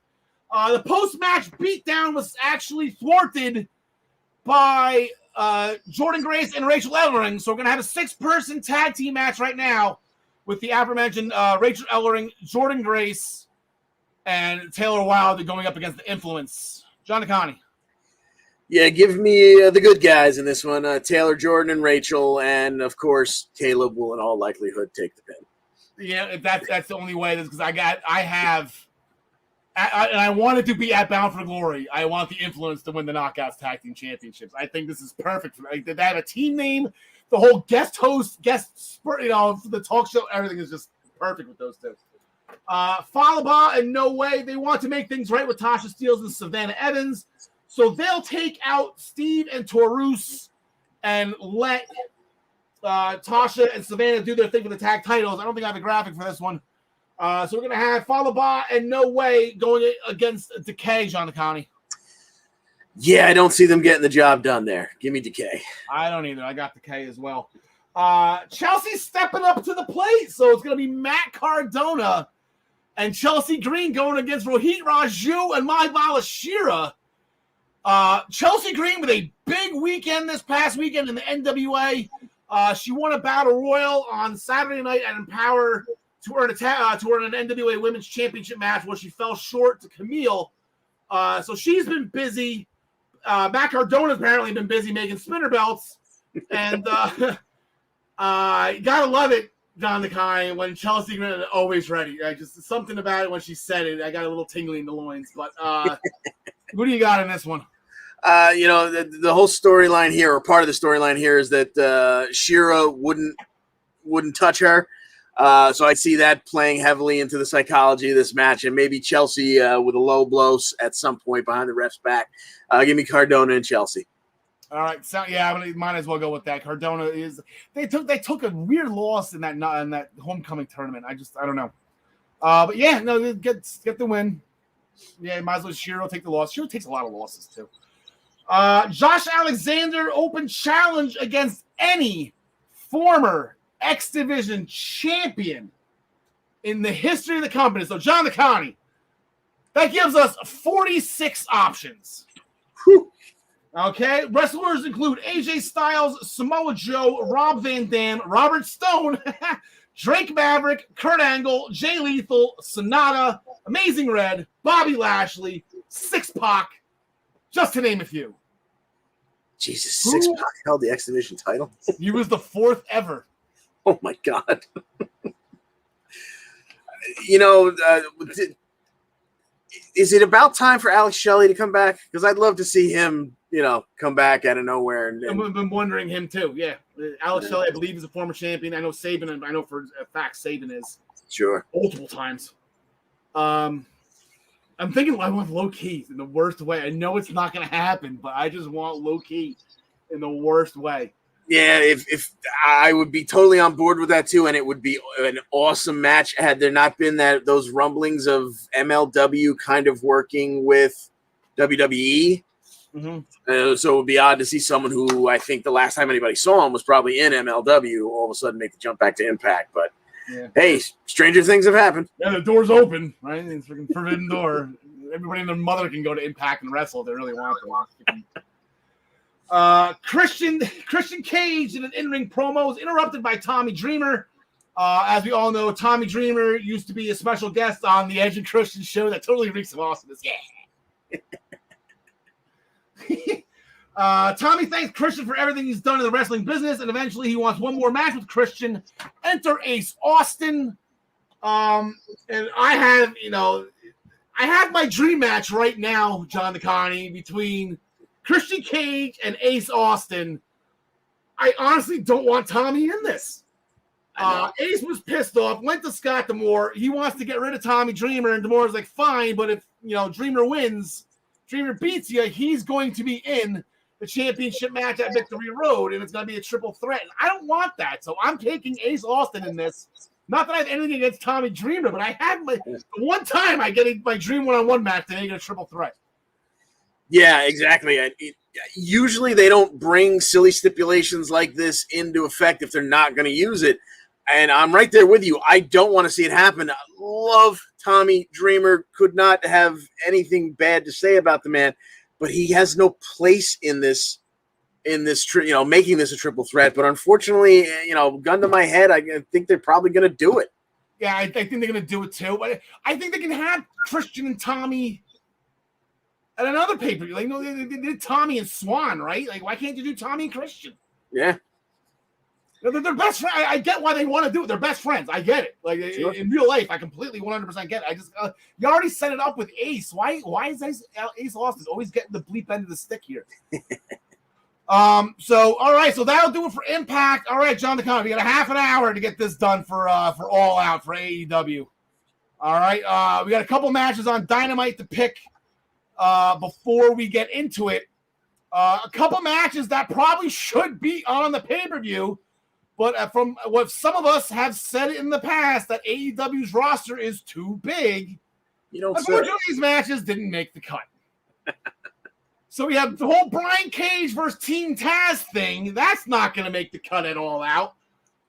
Brian Cage will actually have a singles match this Wednesday on Dynamite against Will Hobbs. Ooh, yeah. I want to say Team Taz is going to get involved here and cost Cage the match, but they already cost him the title.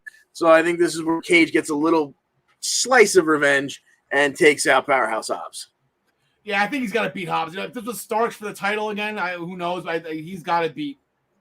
Got to be Powerhouse. You got to get back on the winning streak. You just lost to Adam Page. You just lost to Ricky Starks. You're a better wrestler than both of them, and you're a better wrestler than Powerhouse Hobbs. So let's prove this. How about that? We got again with the Best Friends and the HFO. They've been having serious issues lately. So we got Jack Evans representing the Hybrid 2 and the Hardy front office. He will be going up against Orange Cassidy. Give me Cassidy in this one. No offense to Jack Evans. I'm sure he will make it a fantastic match. But everything's all about Orange Cassidy. Come on. Is it really though? Like now we're at the point, John DeConnie, where AEW paid him without Orange Cassidy, and I could have swore he was in the main event of the last one. So I don't know. I'm gonna beat this to the ground. I'm gonna beat this dead horse to the ground. Like I know I am. The roster's too big, and they're gonna add more people. Screw it. Why not? Right? Adam Cole Day. Why not? Sure. And another match, again, a very personal rivalry. The match didn't go according to plan when it happened. When Cash Wheeler of FTR, he got his biceps stuck.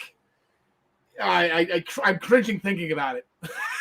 And the turnbuckle. Oh, yikes!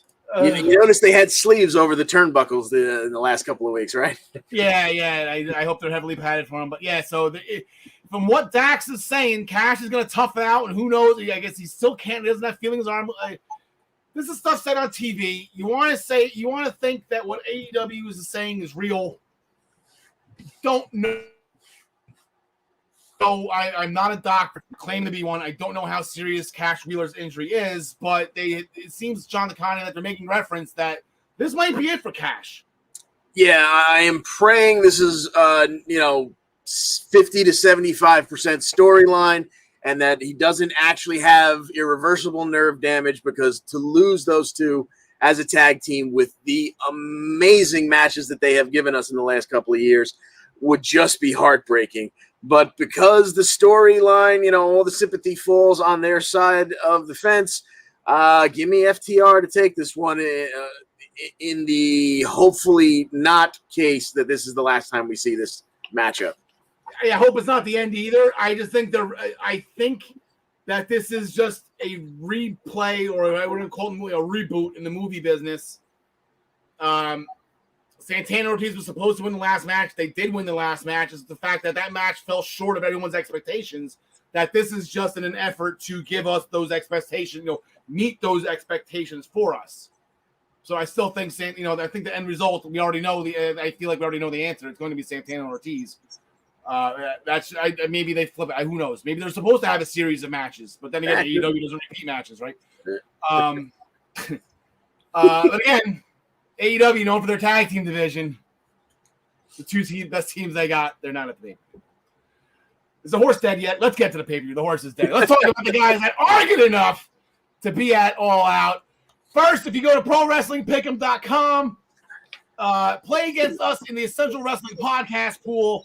Here are our standings going into Sunday night's show. Ryan Joy had a hell of a weekend, and not as good as you did, John DeConnie. But Ryan had a very comfortable lead going into that weekend. He kept it. You got three guys tied with 90 wins, 90-29. That's pretty good. And I'm 2 wins behind that, although a lot of points behind. Goldberg cost me a lot of points. Gary, you can see at 470. Travis, 450. Tyler down at the bottom. Oh, just barely above 500. Good job, Ty. Here's our AEW specific standings that you are currently in the lead with, John DeConnie, by 1 point over Ryan Joy. John Smith right behind you at 133, followed by Travis, myself. Gary and Tyler can't really get out of the gate here in AEW. Hopefully they have a good showing this weekend. Here's the scoring for AEW All Out. To be 15 points for the AEW Championship match, 9 points for all other title matches, 3 points for the non-title matches. Interpromotional matches get a 3-point bump, which we will get to because there is one between AEW and New Japan. The buy-in matches count. This is an AEW pay-per-view. These are more points. And this is a bigger show for AEW, so the buy-in match will count. We will get to that first. If you get everything right, you get a 15-point bonus. And we'll get right into the Casino Battle Royal. This will be on the buy-in. I had a list of people that were in. The list is going to be called. They're right on the bottom. Nyla Rose, Thunder Rosa, Penelope Ford, Big Swole, Red Velvet, The Bunny, Diamante, Tay Conte, Julia Hart. There are 9 women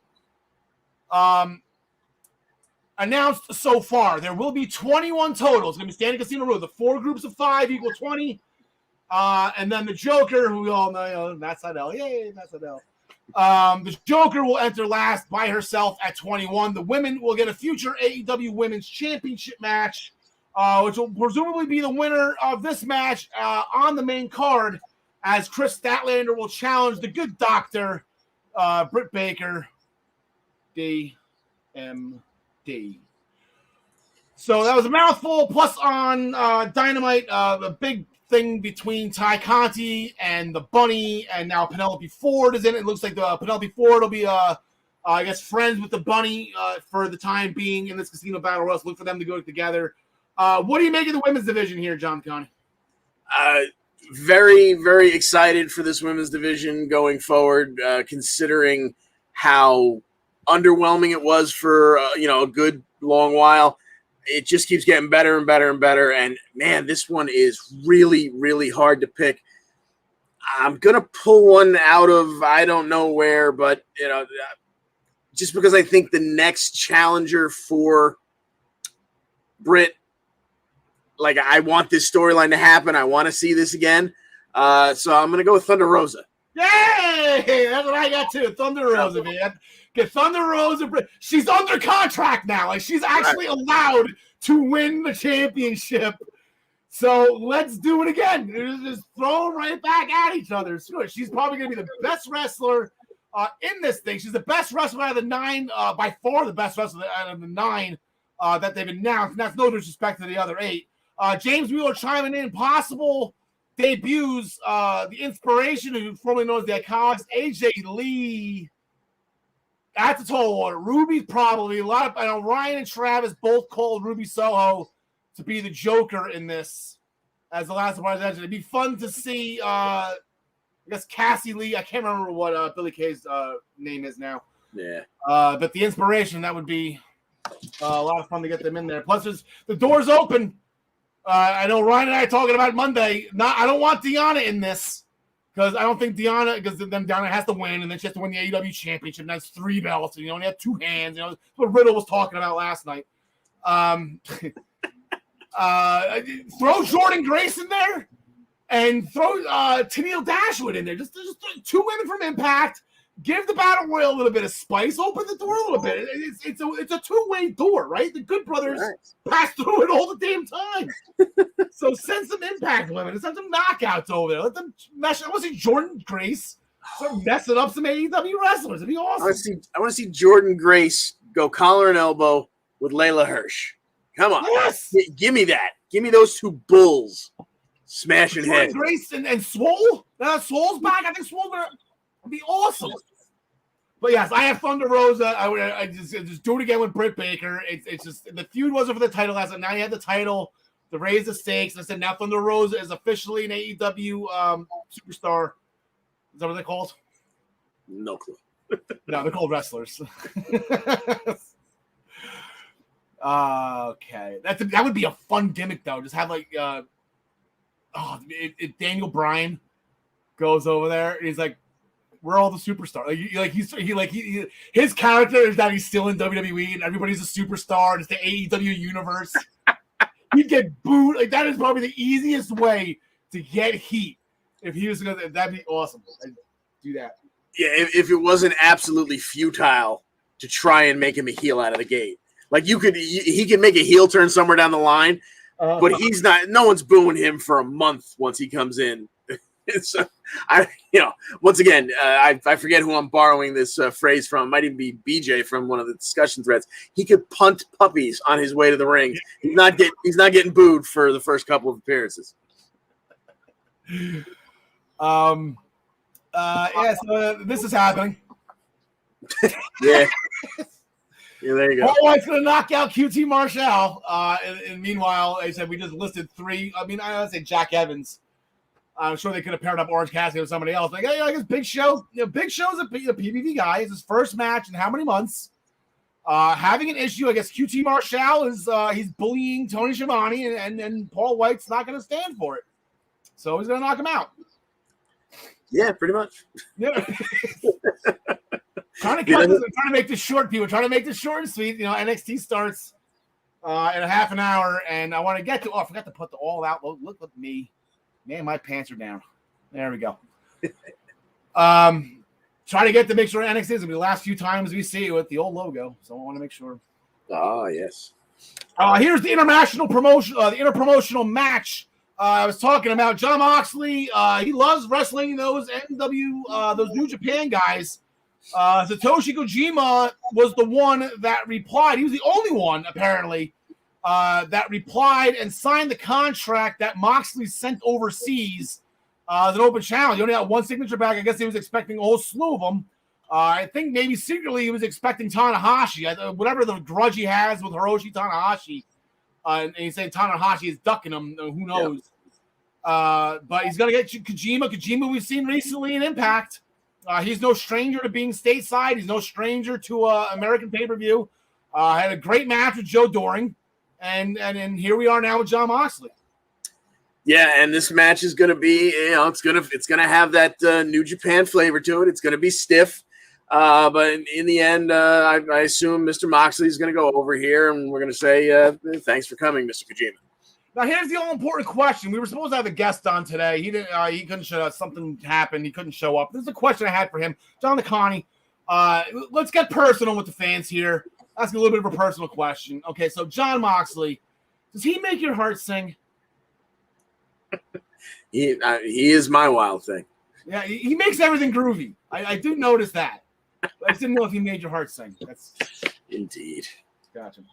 AEW, the TNT Championship on the line. Miro, God's favorite champion, Miro the Redeemer, has a bone to pick with Eddie Kingston that kind of goes unexplained.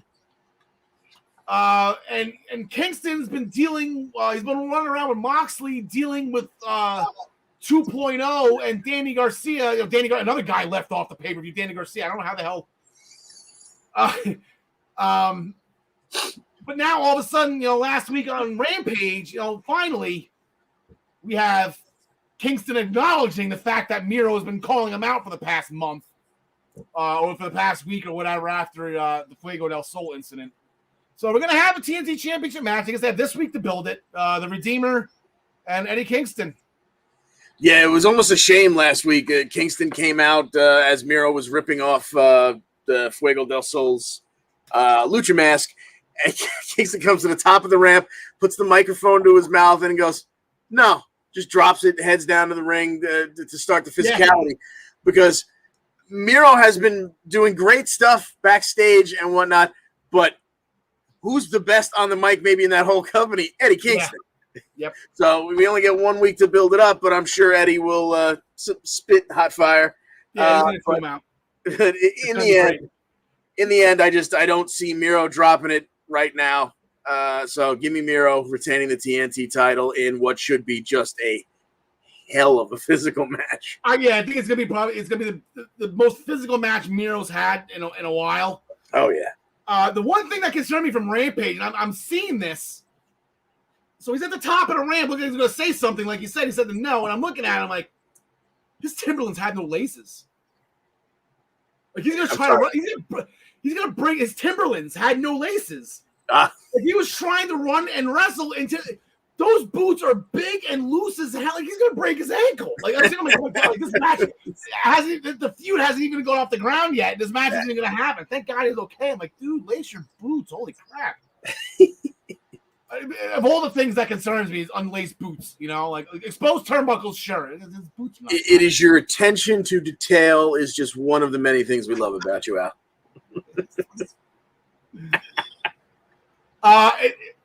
John Licani, # show stealer. I've been looking forward to this one. Oh, God, yeah. The feud, I guess, Andrade wanting to steal Penta and Ray to go work for him instead of working for Pac. Due to their, I guess, ethnic background, to put it that way. Chavito's involved. There's a lot going on. I guess it was an Andrade booked, I guess, the Lucha Bros gave him the first class limo and the first class service to get him to the arena the one time they were late. And then Pac's like, yeah, well, they don't work for me, but I'm going to tell them that I'm going to take this match and they have to worry about the tag fight. Right. I thought that was funny. But I am extremely excited for this match. I'm picking Andrade only for the fact that this is his first pay-per-view. Yeah. He just had to lay down to Kenny Omega, which was rough, a match that he was supposed to win in Mexico for the AAA championship. Yeah. I think, and that was Tony Khan's call. Apparently, he's got control over when. Let me put SpongeBob up. Tony Khan has control on where and when Kenny Omega loses. So long as he's Andrade took the brunt of that in Mexico. So I think this is an I'm sorry and a thank you and a welcome to AEW, but irrelevant. Andrade and Pac, this is going to steal the show. This is my call. This is the show stealer. In a match, in a card where I could probably think of a few matches that could have that distinction. Yeah, exactly. This match is, flying under the radar. There's so many, when you put together the poster, these guys are not going to be the biggest figures or, the biggest ones on the card. But yeah, these two are just going to light it up. And it's almost a shame that I'm not really even tempted to pick Pac because in terms of talent, these two are neck and neck. But like you said, this is Andrade's first pay-per-view. He's only wrestled less than a handful of matches since he's gotten there. So it would be very odd to see him lose this early in this run. And he's got Chavito at ringside to, perform some heel tactics and help him out. So give me Andrade over Pac. Okay, so staying with the theme I was mentioning with the Lucha Bros, because they actually, Pac told them to focus on the tag team championship, and they did just that. They won a tournament to become the number one contenders and challenged the Bucks on Wednesday night on Dynamite. There's going to be an 8-man tag where the Bucks are going to team up with the Good Brothers. That's a funny picture. I didn't see the Bucks in that picture. So the Elite is getting back together. You got the AWE Tag Team Champions, or the AEW Tag Team Champions with the Impact Tag Team Champions. They're going to be going against Jurassic Express, who the Bucks beat last week on Rampage. Was it Rampage or Dynamite? I think it was Rampage. And the Lucha Bros. No, the Lucha Bros beat the Jurassic Express to get the shot. Anyway, point being, the Lucha Bros are going to be in a cage with the Young Bucks. So how do you think? So how is this working out? And the reason I want to pair this with Andrade and Pac is because could there be a turn here? Like, can we have what happens to Pac if this happens? What happens to Andrade if they don't? Because it seems like everybody needs to be in a clique unless your name is Miro. Yeah, unless you're already for a while until he injured Kip Sabian. Exactly. Yeah, I think I see the Lucha Bros taking the titles here. It feels like it's time. It feels like this is probably the only title that has a chance to change hands on this card. So I could see the Lucha Bros taking this, and then like you said, Andrade makes another pitch to them, like, "Hey, look, you guys got the gold. I took the win over your boy. Obviously, we're all winners. We should be together." I could definitely see that happening. Yes. I got the tag title change here. I think the Cage is going to keep or try to keep everybody out. I know it doesn't keep Cold Spray out. There's always a chance that Cutler can spray somebody in the eyes. Maybe the Lucha Bros that had me a little like the Rey Mysterio when he lost his eye there for a hot second. Maybe a little patch that you could see through still, but still. Sure. Real quick, John DeConnie, you know anybody by the name of Matt Jagizak? Matt who? Jagizak, Jags. You know Jags? I do not. Okay. Talking some trash about you on my Facebook feed, so I thought that was kind of funny. Oh, interesting. Say Coco Beware could beat you in a blindfold match. Anyway, so yeah, that's where I got the new champions. I think it's time to do that classic match. I know what Ryan and Travis were talking about this morning on the Daily Wrestling News Show is that the Lucha Bros, I think, beat them twice. The Escalera de Muerte match way back before the AEW tag titles existed, and they're fighting over the AAA tag titles in AEW to get the company off the ground. Yeah. He's still talking trash. The only clicks to wow. Anyway, so I think the Lucha Bros have their number, and like this is not WWE. This is not a 50-50 buyback situation. I just think that Lucha Bros. I think it's just time for a change. I think the Cage is a way to get them off the Bucks. That's the out, Yeah, exactly. The Good Bros and Cutler and anyone can try to get in the Cage, but then you've got Jurassic Express can yank them down off the Cage. So you got the Cage to keep them out, and you've got other friends to try and keep things even. And then if it all comes down to the 4 people inside the Cage. I just think the Lucha Bros is going to take this one. It seems like the right time. I don't know if you heard. I think it was about not this past Friday, but the Friday before. An old wrestler by the name of CM Punk returned to the ring after 7 years in Chicago. Kind of a big deal. Never heard of him, sir. Never heard of him. The fellow 1026er. We had I shared the birthday with Punk. CM Punk is back. Darby Allin put his name in his mouth. CM Punk put Allin's name right back in his own mouth. Anyway, Punk wants Darby Allin in a match. So we have this. There's really no story here. It's just the fact that we have CM Punk back. The show tomorrow night and Dynamite is in Chicago. Friday is in Chicago. The All Out pay-per-view is in Chicago. Ryan Joy is in Chicago. Travis Severance is in Chicago. And rumor going around, Maggie May Joy is in Chicago with a poster-sized version of Shirtless Gary. So, does Darby have a shot in hell in this? Like, this really... Anybody have a shot in hell at this? Exactly. That's the thing here. You figure CM Punk coming back at 42 years old, his axe to grind is not with this company. It's not like he's been kept from the world title, so he's going straight to the AEW title. I assume that there's going to come a time where CM Punk's main function in this company is going to be to put over new talent, a young talent. That time is not right now.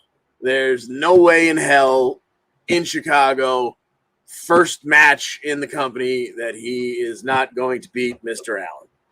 It's funny. I don't know. Not many people pointed this out, but I saw it. I don't know if you did. He was actually carrying Triple H's shovel with him when he debuted 2 Fridays ago. You'll see a Punk burying all AEW's young talent, right? Yeah, start that one. Yeah, no one's ever going to say that ever. No reason for CM Punk to lose it. It's crazy. All seriousness, I've had a lot of fun with people's events. I am a CM Punk fan. I missed all of Punk. That's why I'm not gaga like everybody else. I wasn't watching wrestling during this whole summer of Punk, and it was champ for 400, 500 days or whatever it was. And when he sat up Indian style at the top of the cage and cried like a girl, I've seen that a million times. But that's I'll just say the same thing when you guys got that. You guys have your legend back. You have your hero back. Enjoy him. I'm going to enjoy CM Punk. So we got him back. Going forward, we're going to get everybody else back. We're going to get Bray Wyatt. We're going to get Daniel Bryan. Mark Strowman. We got Buddy Murphy's going to Impact, right? Buddy Murphy. The AEW World Championship will be on the line. The last time these two got together, Kenny Omega had 2 belts. Now he only has 1, as Christian Cage defeated Kenny Omega on the debut night of Rampage to become the Impact World Champion. Now the rematch is set for All Out, and it's for the AEW World title. It's not a title for title match. This is not a double point situation. It's not worth 30 points. It's worth 15.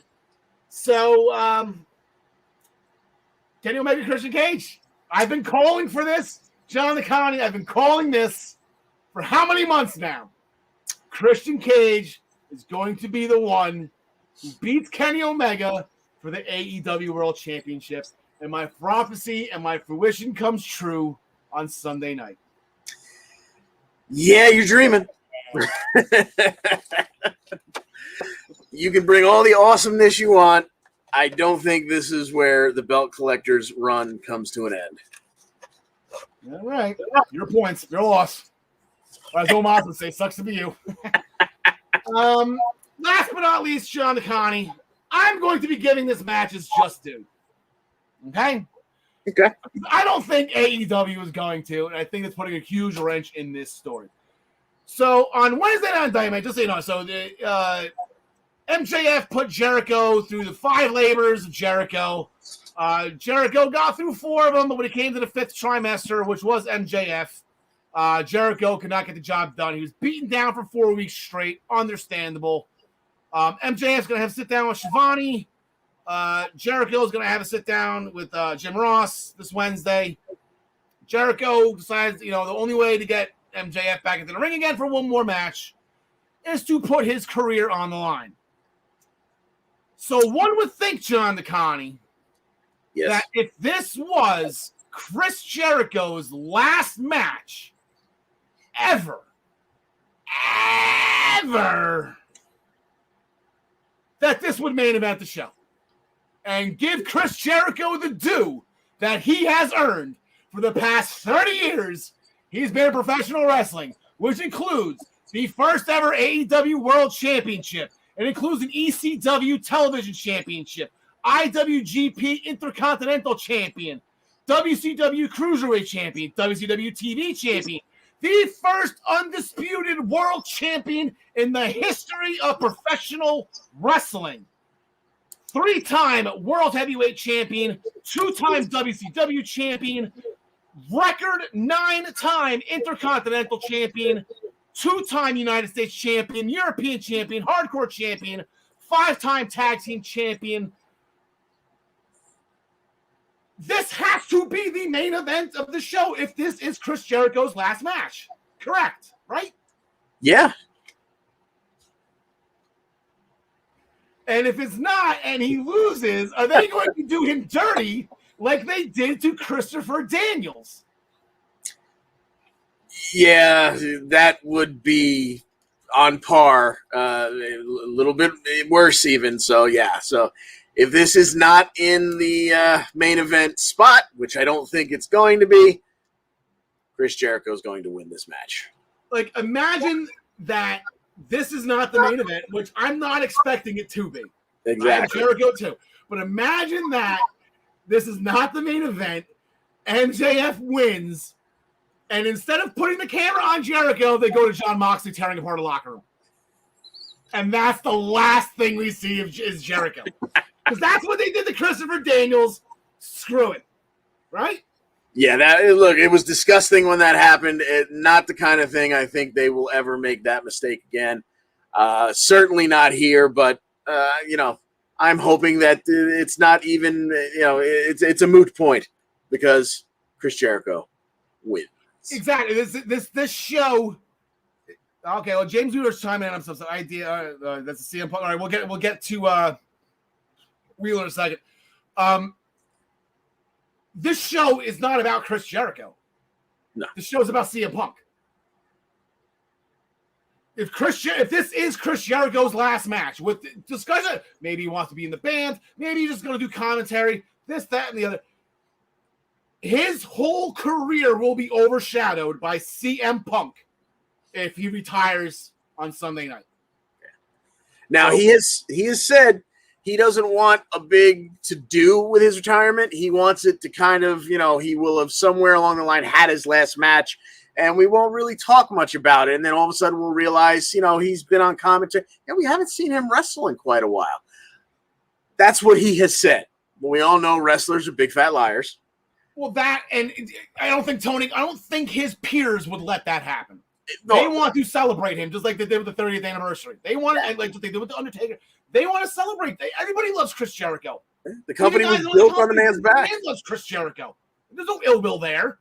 No, it's like everyone wants to praise Chris Jericho. There's no way in hell that Jericho is going to retire when the crowd is chanting CM Punk the entire night because he's back. Exactly. I love the story of everything. The 5 labors to get to MJ. And I love even putting the career on the line. Yeah. The timing of CM Punk ruined this, I think. Exactly. Months ago, I said that the culmination of the Pinnacle Inner Circle feud would be these two with Jericho's career on the line, and I thought Jericho would lose, and it would then springboard MJF into a series of matches with Sammy. But they did the Sammy match 6 weeks ago, whatever the hell that was.